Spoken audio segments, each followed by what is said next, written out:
The purpose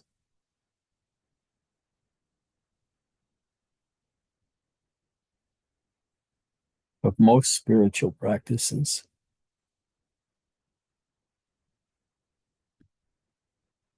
is to bring you to a place where the world doesn't seem to matter so much.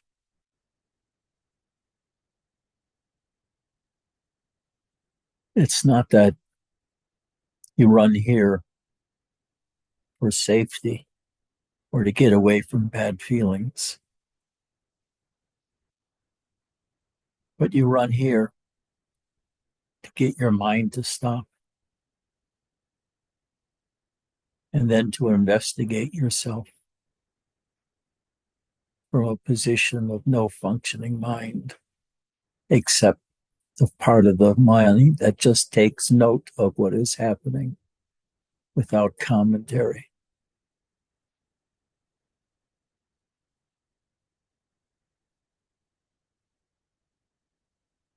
What happens over the years of meditating is you get to know that there's an existence for each of us where mind isn't dominant.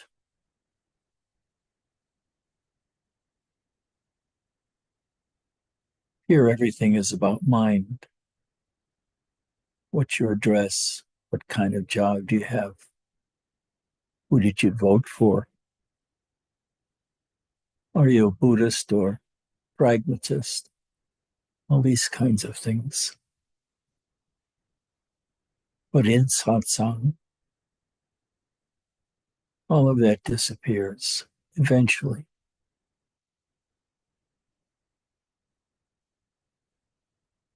And this is the advantage of it, is that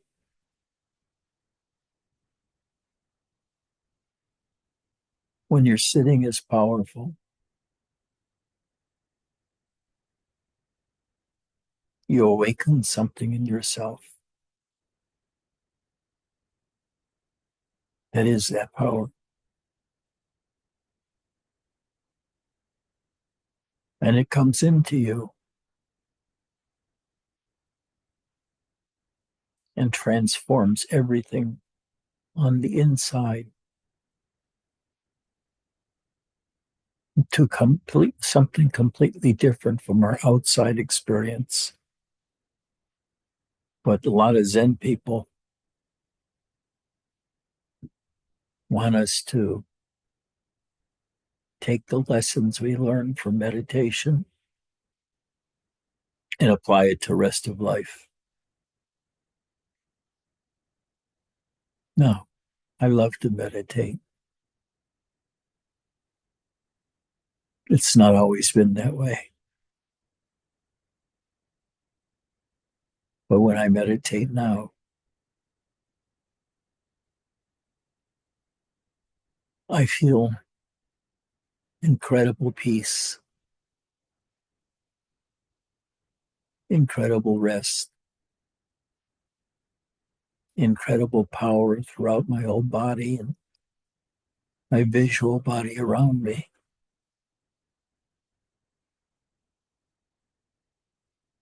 And then on top of this, I can take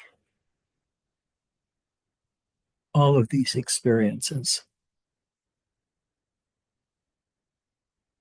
and call them the Zen school or something or other.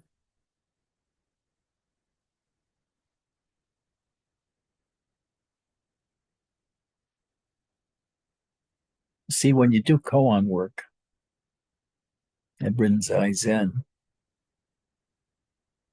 you find out very quickly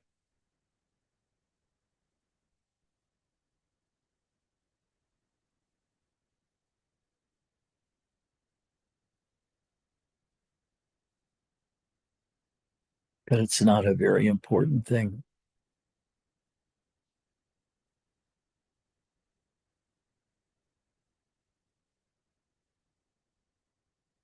Meditation can give you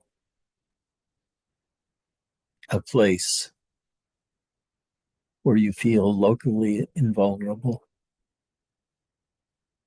and at the same time very observant.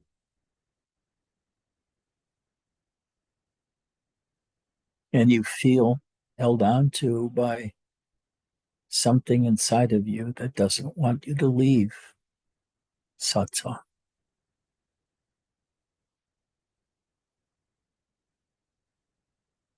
Because I feel rest here, peace.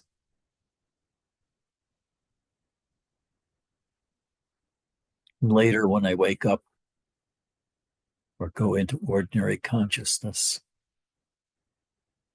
I'll be confronted with 53 things I have to do today and tomorrow.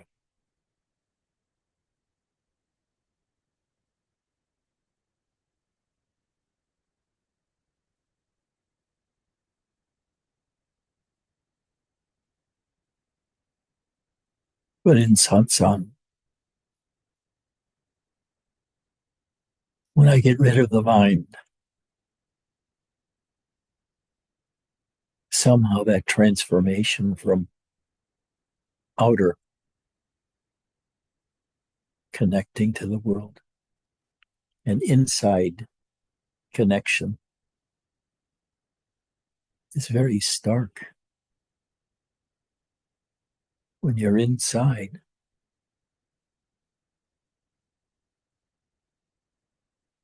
there's such extraordinary feelings that arise almost only in meditation.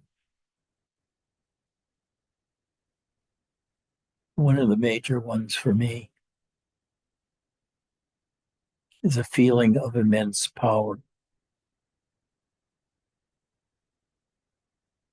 I used to think that was for my own mental practices.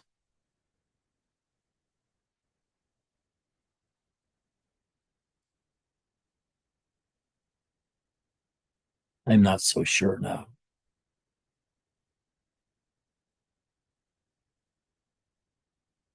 When you meditate and you have a koan, you're going to be fighting your mind at the beginning. Your mind for 40 years has bossed you around. You don't want to have anything to do with it, you claim, but it's a safe place for you to be, firmly established in your understanding.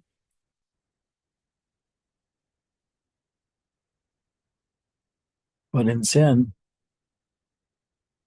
we take a look at our current state also. And we find out we're confused and we're agitated almost to an extreme. We live life too fast because of all the things we want to do and places to see.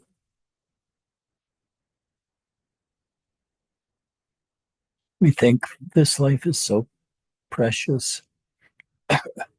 Why waste it doing nothing?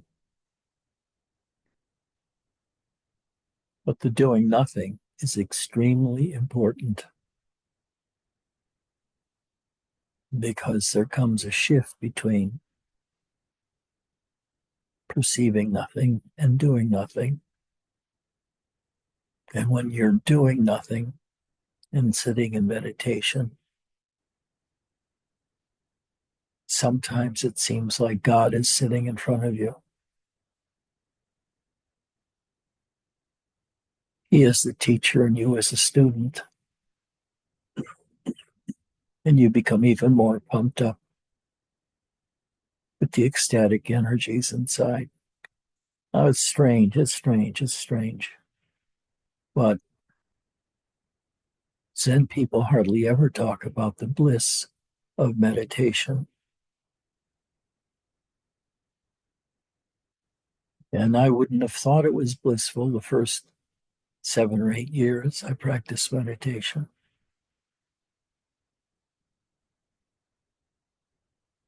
But now that's the major reason why I do meditate,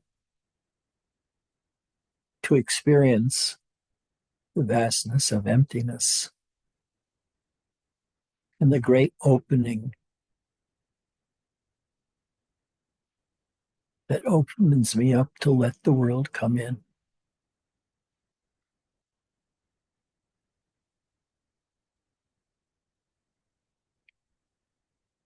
Now, in the East, Zen was meant to be permanent. The spiritual experiences were to be permanent.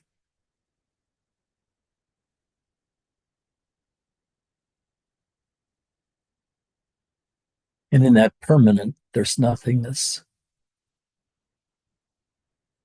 So when you return to the world,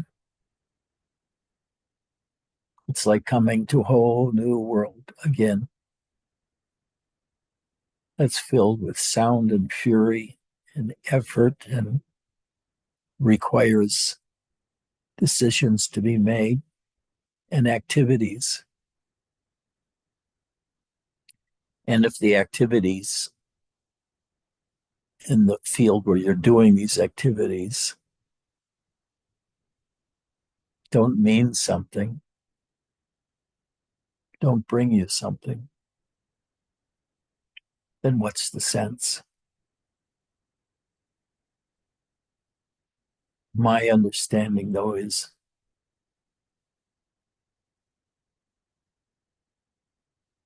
of the sitting still, the samadhi,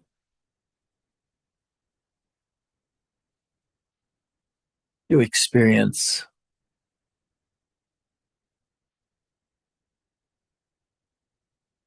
ecstasies that you've never had before. Generally around the heart, the thorax, or the stomach area. The feeling spreads to your whole body and then extends into space. You're in perfect peace, not doing anything, not even talking to yourself about anything, but just resting in this ecstatic and rare state.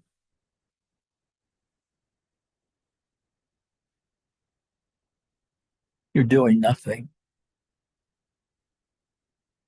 but you're receiving everything,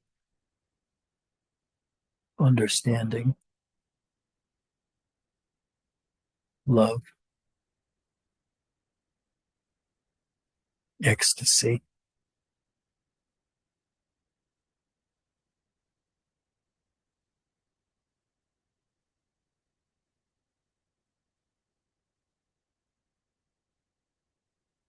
When I went to Korea,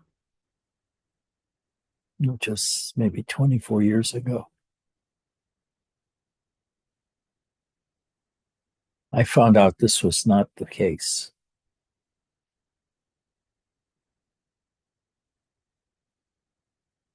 The Zen students there I met were professional spiritual people. They had a role as a monk to be in society in a certain way. And they live very rigidly by these rules.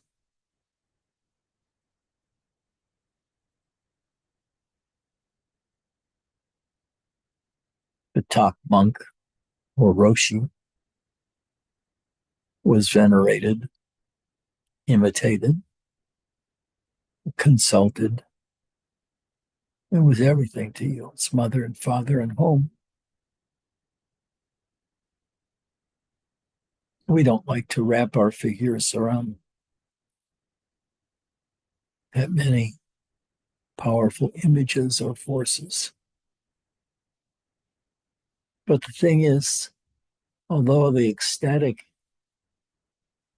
feelings and the vastness of emptiness leave us in what is, you might say, is a peculiar, peculiar state where you're entirely happy and blissful, and yet you can fall back into misery a day later.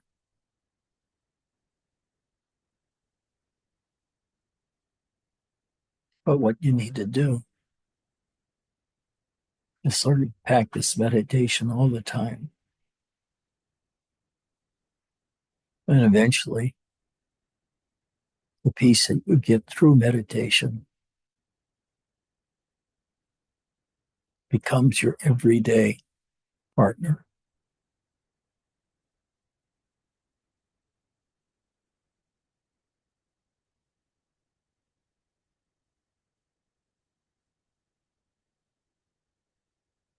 So you brought your spiritual life home. You listen to the teachings of the teacher, and you practice deep meditation and samadhi. And you sit in ordinary mind other times. And during the day, you do whatever chores you have to do, whether you're working a 40-hour week or just watching the kids.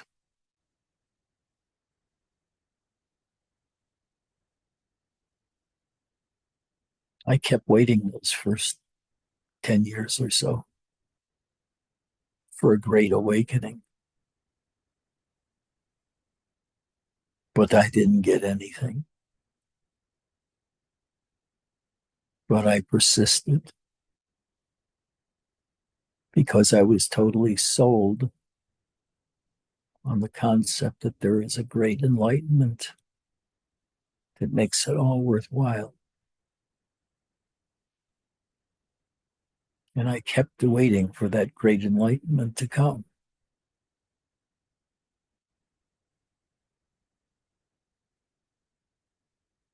But as long as I was in ordinary mind, the only thing ordinary to come was ordinary everyday life.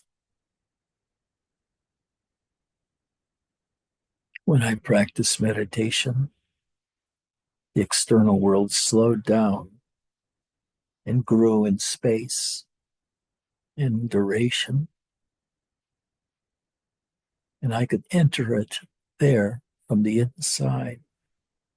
We were inside of each other. The universe was inside of me, and I was inside the universe. And other spiritual people were also suspended there, although I didn't experience their presence. I knew they must be there.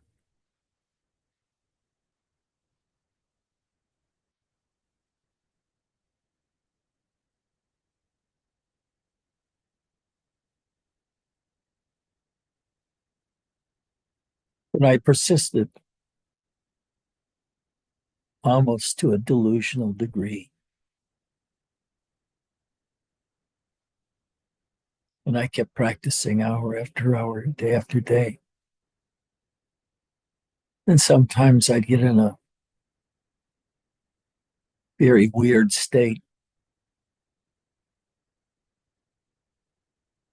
like a minor degree of paranoia or fear.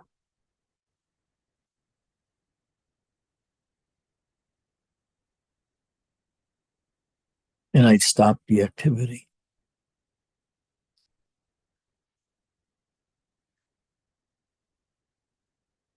But I persisted getting these down-bringing experiences over the years until I got comfortable with them.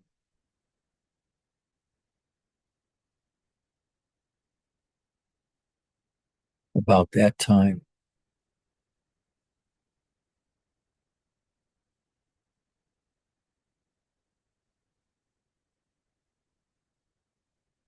I had an extraordinary existence, extraordinary experience. of myself as spirit only. And I felt so free.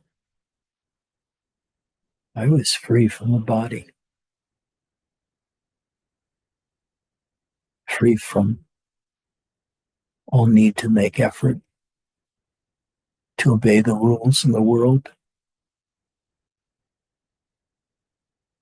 I couldn't care less about the world.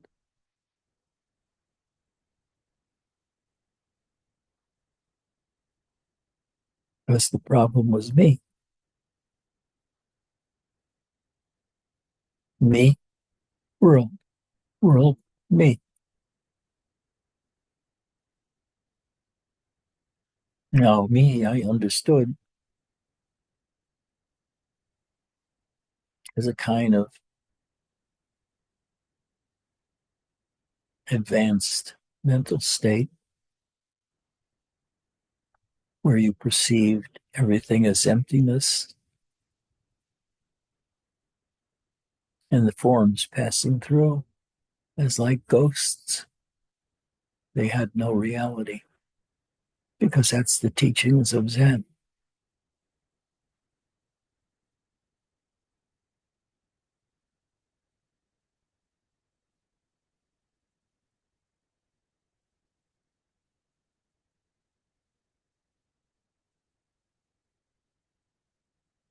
Most unusual teacher I was with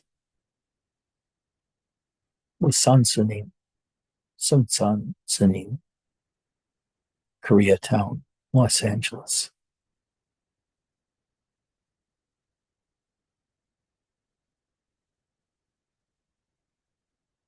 You could tell by the way he walked, the way he sat, and the way he looked around that he indeed was the master of his universe.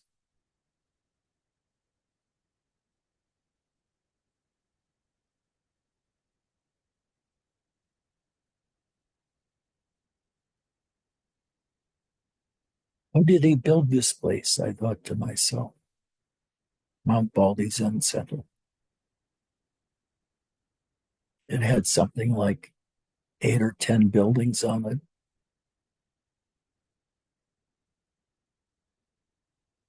Used to be a Boy Scout camp. It was converted into a headquarters and a meditation hall and 3 houses where we lived.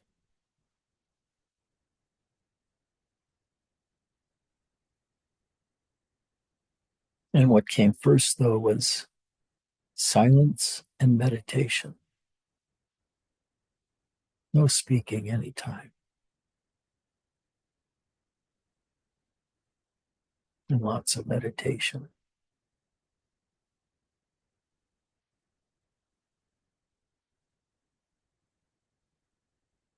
But I was in pain most of the time.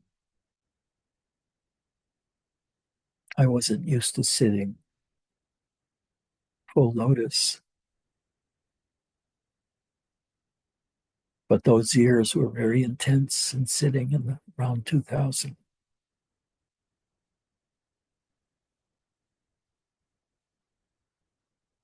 I watched the pain start. I watched the pain fade away and disappear altogether until there was only me and consciousness, and we were one.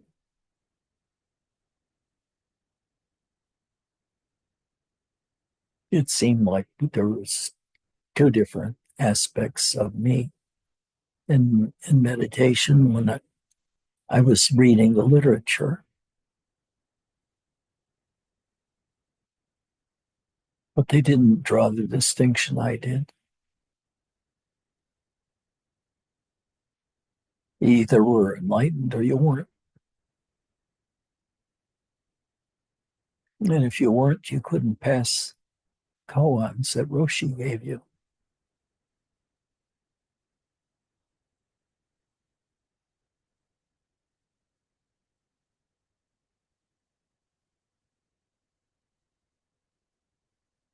fortunately, I knew the answers of some satsang or retreat style questions beforehand. And I was able to go through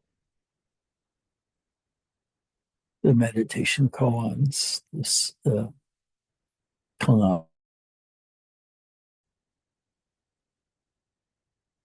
And I was able to develop an ability to race through them and answer 2 or 3 a day.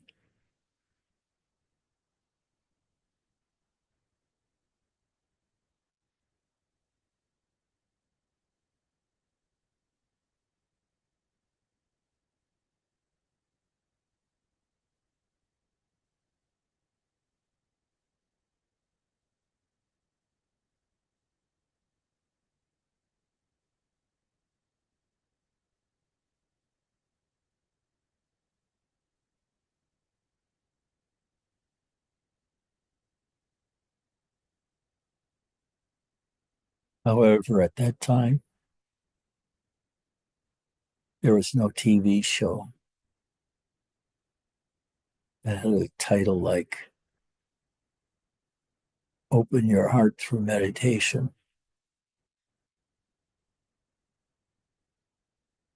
or Come to Step on Buddha's Head.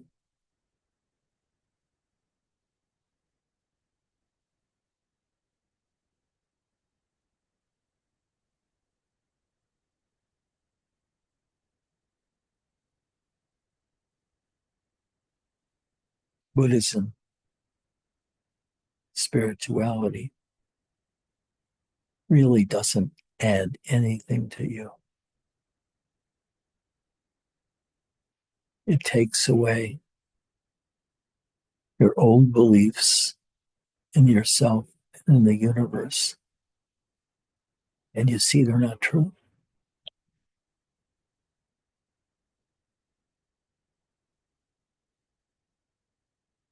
You get to distrust science because science relies so heavily on truth, true statements.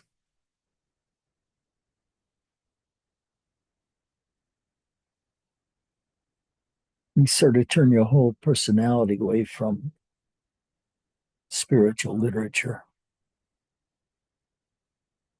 because by now you have enough faith in yourself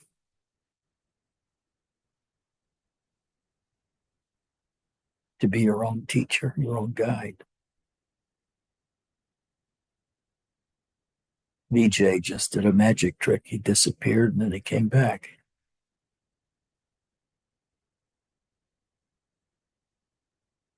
Vesselina did a disappearance act too, and she just went to sleep.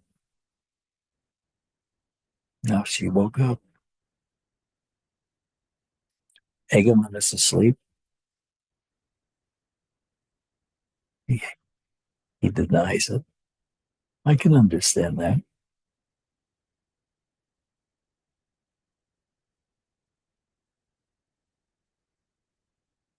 But if you're going to practice meditation, be clear to yourself. Try to figure out by going inside the various feelings inside of you. And the ones you feel in the area of Zen. Be increasingly aware of them because those are the central problems of your life. And if you can resolve them, will lead to an almost permanent state of being happy, or at least unburdened by what you have to do in a daily life.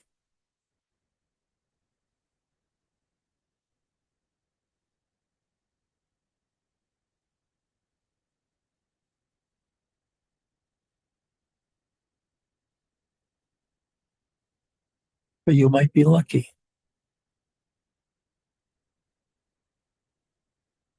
You might be in meditation for a year or two and already be experiencing some of these things. I noticed that Chris made enormous advances the first year he was here.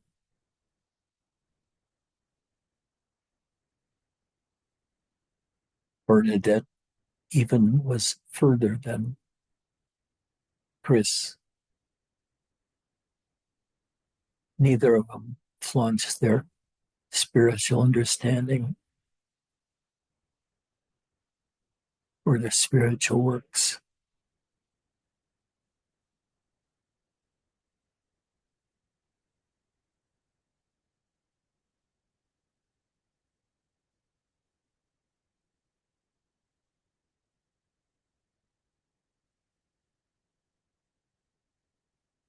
Adam's dog reminds me of the early days of my meditation experiences. I joined my brother living on a desert just north of Tucson. And he had a German Shepherd, a female. And while he went to work during the daytime, the dog and I walked around, getting stuck by cholla in the ankles. It's a little cactus plant that gives off balls that are covered with needles. Balls are about that big. And when you walk, you take a step, like with your right step, the ball hooks onto the front of your foot. And then when the right foot goes past your left leg, it sticks you in the left leg. And there it sticks from then on. And you can't take it out by your hands because the needles are so painful. And at this point, you curse the desert 6 times, throw rocks at the air, trying to injure it for what it did to you. And then you go the only way that anybody's ever figured out is you use a comb. You put the comb in between your leg and the cactus thing and just push it out, pull it out. And at that point, you'll make another curse all cactuses and say, I'm never going to do this again. But you will the next day because meditation has a great draw. Ray was snoring very loud. Now she's laughing, so she was partially awake. Vesselina laughed when she heard her snore.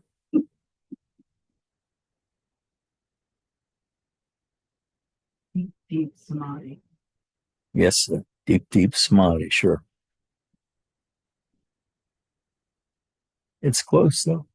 You keep it up and don't fall asleep, and you'll be there. That strong energy in energy that embraces you when you get deep in meditation maybe too. Get in meditation. It grips your body and your soul, so to speak, so you can't move. You don't want to move. And you expand to fill the earth and the sky with your presence. And whether you experience anything or not depends on a lot of things, like how much pain you're feeling sitting in meditation, or if you're experiencing hunger or something else. And it changes the quality of your meditation.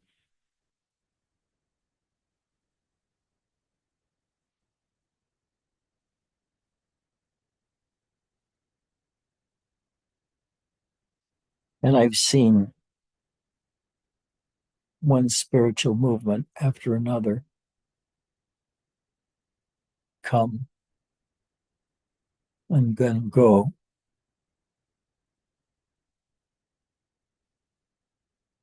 They come on the scene for a while, and then they blow away. You've seen it too. Even the bigger ones that are still called cults die when Roshi dies. There's no longer a Zendo in Los Angeles for his brand of Buddhist meditation or Buddhist practices.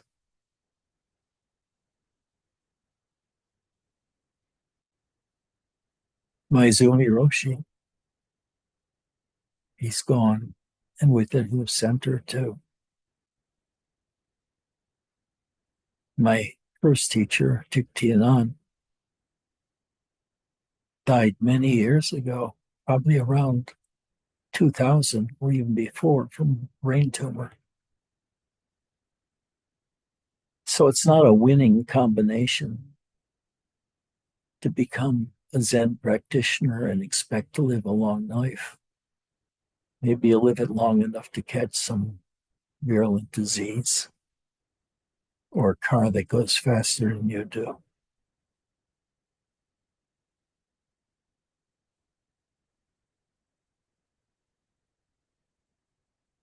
No, I ask this every week.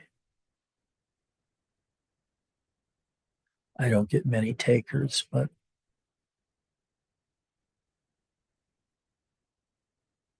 are there any questions?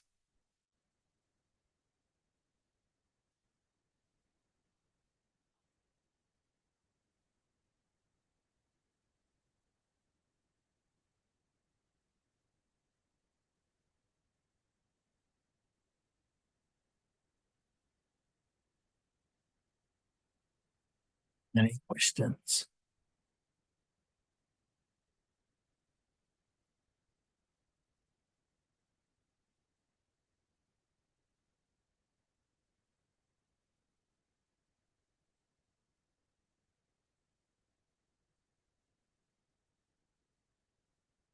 You know, I think I mentioned last week that the first spiritual institution I went to was in New York, written by the book Three Pillars of Zen.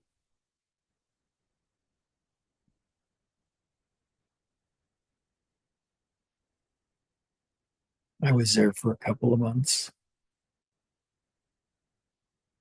And the people, when they sat in satsang or in meditation, were kind of noisy.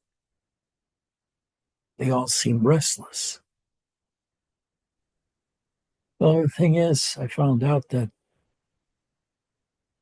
the Roshi Kaplo told them to make effort in meditation.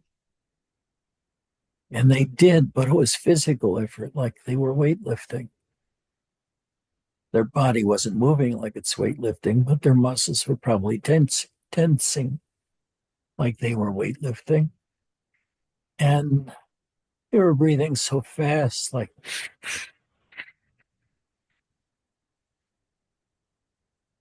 and I just didn't get it. It didn't sound like anything I learned by reading books.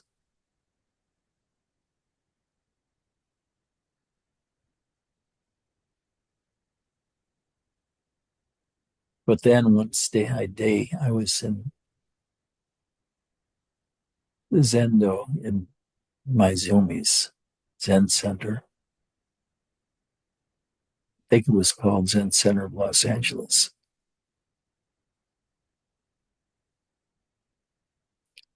And it advertised on the desk there that another Roshi had established a center in New York, and they were going to begin winter training, which was 3 months, almost immediately. So I couldn't wait to drop my Zumi, not my Zumi, yeah, my Zumi, and to run off on her with another teacher, because I certainly wasn't making any progress.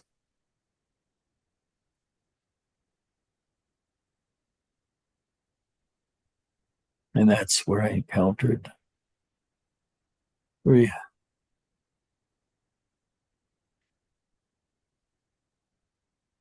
higher intensity of practice than my Zumi ever dreamed of, or my own teachers, Thich Tin Yan.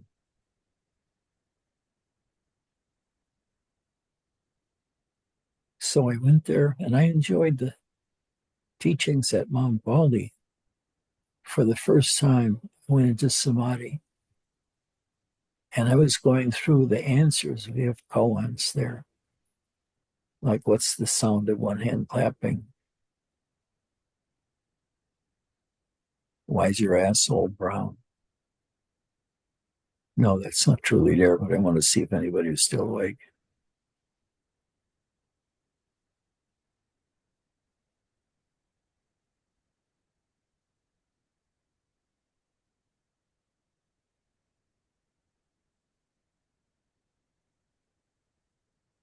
I have a question. That would be an interesting koan.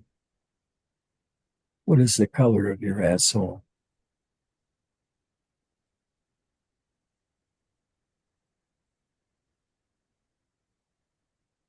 Edgy, can you hear me okay? At least I could win the humor award for the funniest teacher in the world that day.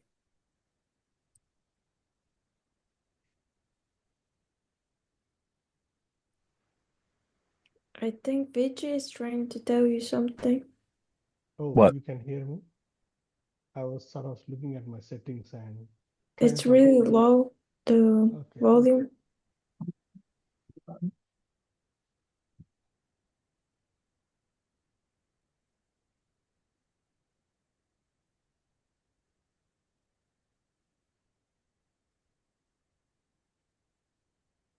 Go ahead, BJ. Yeah, can you hear me okay? Not yet, I think. How about now? I hear. Good. Yeah, I've been trying to talk to myself. So my question is how to self-motivate. Is there a technique or some sort to practice? Yeah, there is, but I don't think you'll do it. It's to leave your job and your home and your relationships and go to one of the strong centers like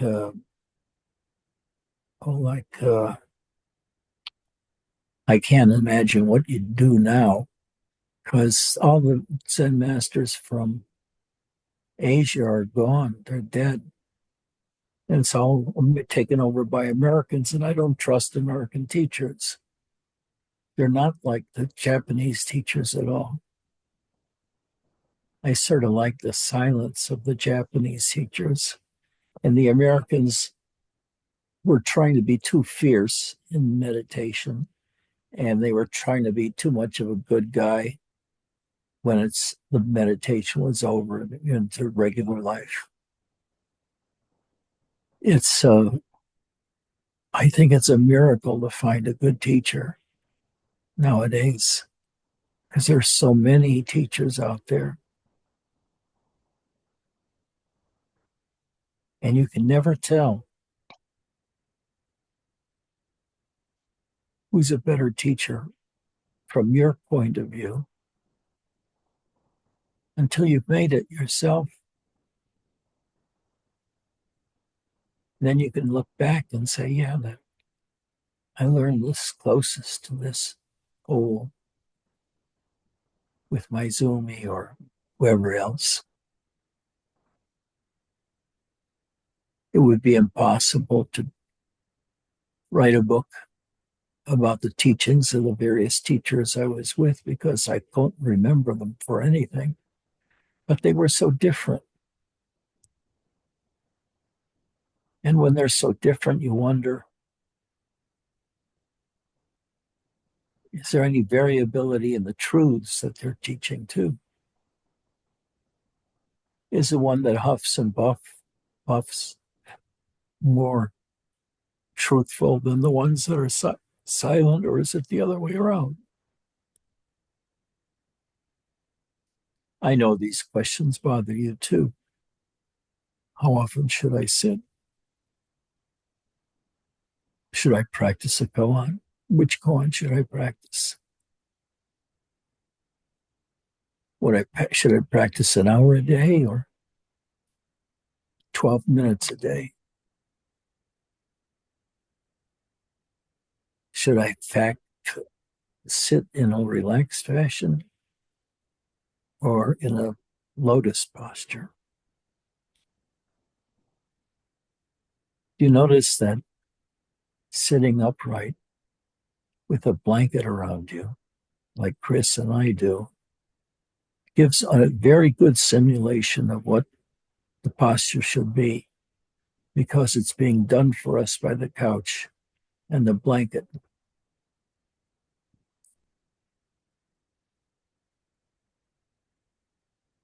Any other questions? So, what is the technique to do self-motivation?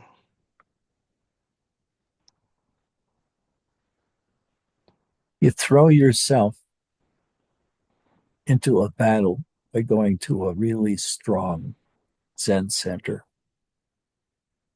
and spend 3 months there. That'll either motivate you or kill you. And either choice are usually better than our everyday lives anyhow. But that was the way that I did. I took off everything when I was 26 and went to kill Philip Keplo and then to Mount Baldy. And I think the severity of the practice becomes personally challenging because it challenges to say to, it says to you, tell me how motivated you are to discover who you really are. And how do you do that? By doing nothing and watching carefully your body, mind, the feelings in your heart, the ecstasy that comes from having all of that meditation energy spreading through your body. But I wasn't having much of that back then. I am now.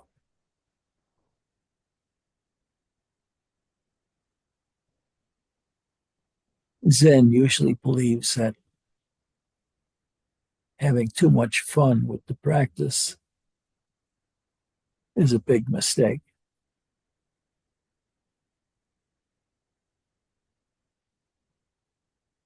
I disagree. I disagree. Hello, Claudine. You're new.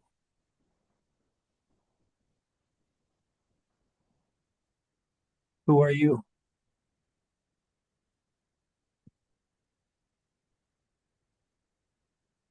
My name is Prem. I'm known as Prem. How do you say that? Prem, Prem.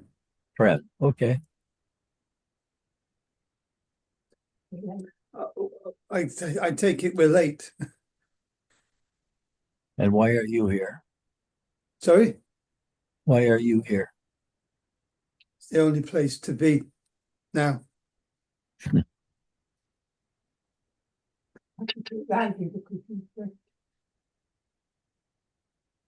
You lead a boring life and you decided you don't want it to get any more boring, so you're going to do another boring kind of spiritual practice, right? No. Okay. Fight me. Sorry? Say again? Fight me. Fight Fight? me. No. Fight you. I think I've got enough of that for one. You To can't get lose your sense of humor, though. I can't. Yes. It's good not to. I'm glad you're here. Thank you.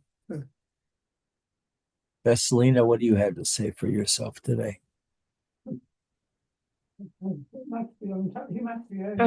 glad you showed up for satsang, For change? and yeah, I feel good to be here. It's helpful for me. Sarah, how about you? Thank you, Reggie, for what you do for me. And you reminded me of time I spent at Mount Tabor with the monks. Uh-huh. And the whole deal there was silence all day. And they started at 5 a.m. by ringing the bells to bring you to chapel. And I think the cool part was that after whatever service they did, the monk would say, now stay here as long as you can in meditation. And then he'd say, and the monks can't stay very long. He would kind of make fun of the monks that they weren't able to stay in meditation as long as he thought they should. And you just stayed silent all day. You were called into the chapel 5 times and you were allowed to speak at dinner. And that was an experience that stays with me, because when I want to be quiet here, when I want to get calm, I can remember that feeling and it helps me get there. So thank you. Good. Do you have a pet? Oh, I have grandbaby pets over next door. I have Bernadette and Chris's cats. I don't have any of my own. Every time I see them, I'm like, I want to go pet you now. Oh. Yeah, I don't have anything right now.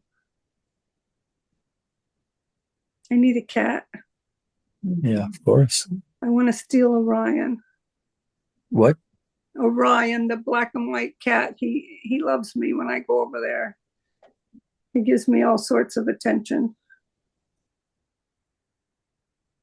Vesselina, produce your pets. Where are my cats? Yeah. One is laying on my leg, but she is under a blanket. So,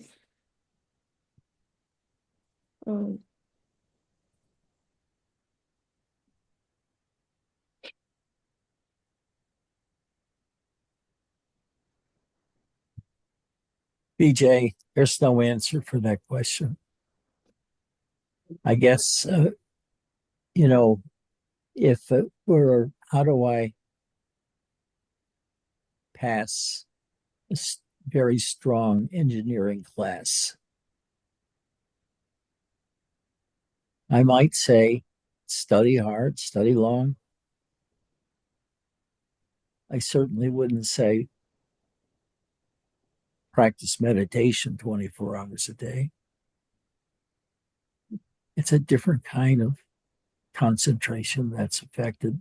And I think when people are told they had to study, what bothered them most is the lack of freedom and also the intensity of concentration on the present moment. And I think those things are what hinder a full surrender to the spiritual practices. So watch your resistance. Be very aware of your resistance to sitting.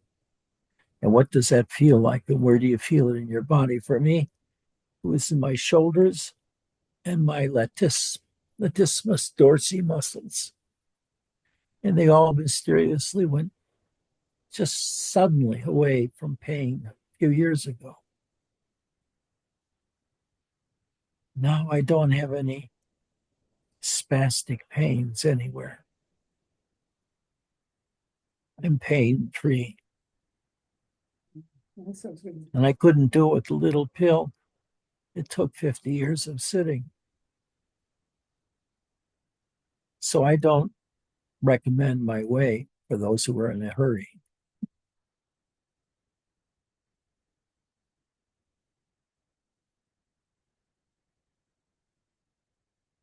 I just had a pop-up ad that said 10 facts about North Korea. I wonder if Roshi's in India. Any other questions?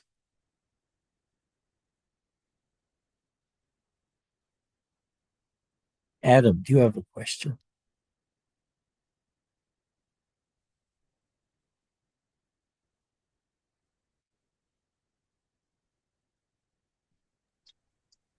Oh, Not really.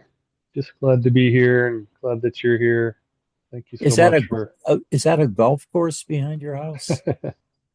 No, this is just our yard. Oh, I see. Okay. It's Athena's yard, my dog. Athena. Yeah, he's over there somewhere chasing squirrels. Uh,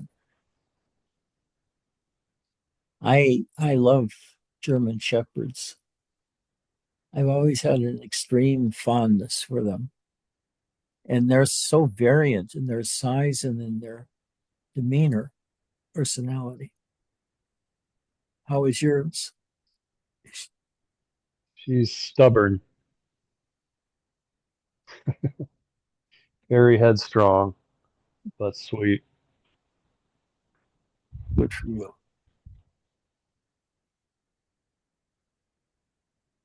Okay, any last questions? Edgy, I have a question. Yes. I was in the retreat last week, Zen retreat, and as you said,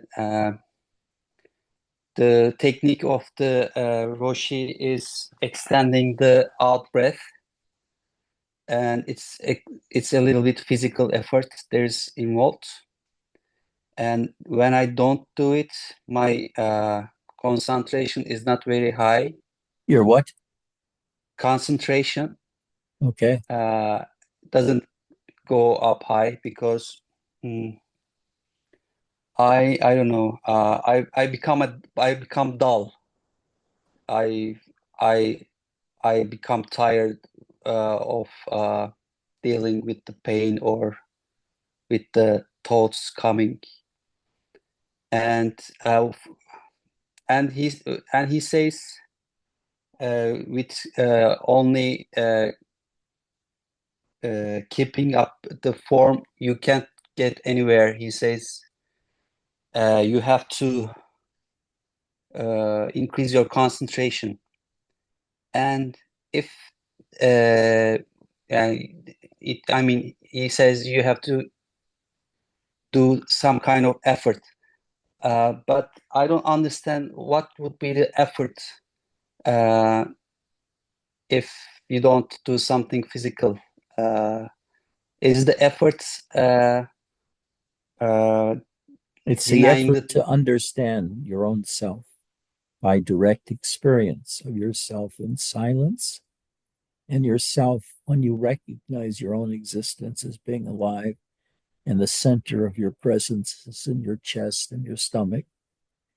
And you can go silent and be absolutely silent and very, very, very happy for hours at a time. That's enough motivation right there. Just the early experiences of meditation. Maybe you haven't had them yet, but trust that they will come. I had it once in this retreat. I felt like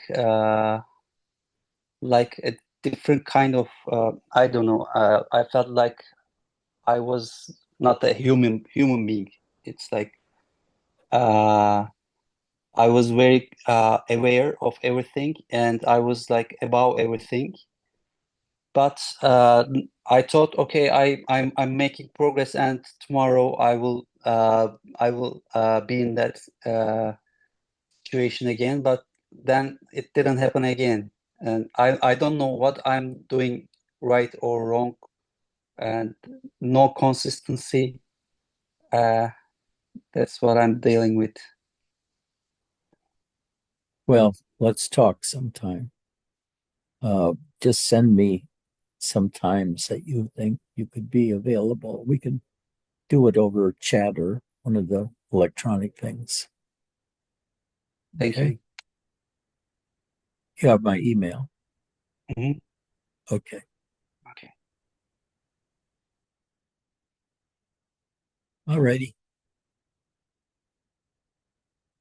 Remember, there is an escape from a shitty living lifestyle and shitty actions on your part. And that is to drop lower than the mind level. Begin to observe the mind and watch how it runs your life, so to speak. It's all automatic. You've been following the same orders ever since you were 5. The world of thought was built for you, not specifically for you, but all those like you. And you either fit in or fit out, don't fit in. And I don't think I fit in very much. So that's why I practice so much outside of Zendos. But meditation helps. It can take a long time before you recognize it, but it does help. But in the meantime, I'll see you. Take care. Bye-bye. Ed, I have a question before you go. Sorry. Okay. What would you like to title this satsang when I post it? What title would you like me to give it?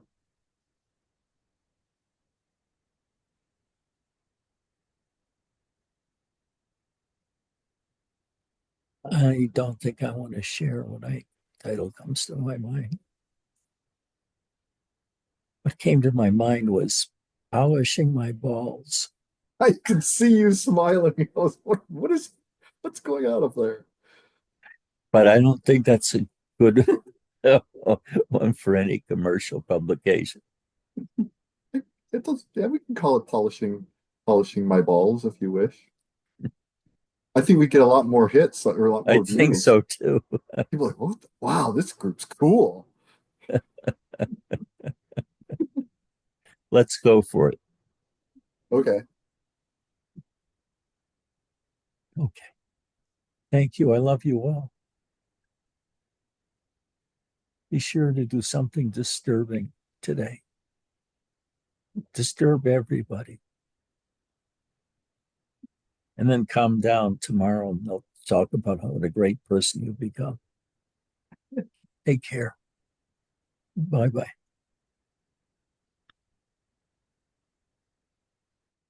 Now, how the fuck do I get out?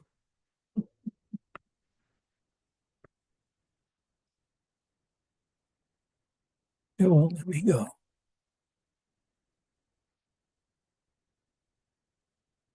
I might be here an hour or two trying to figure out how to get out.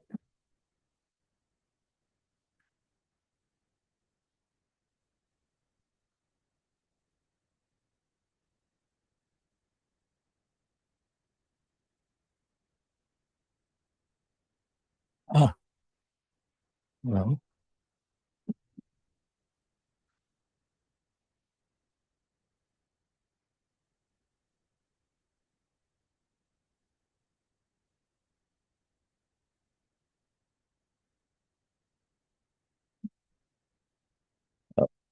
let's try this, see if this does it.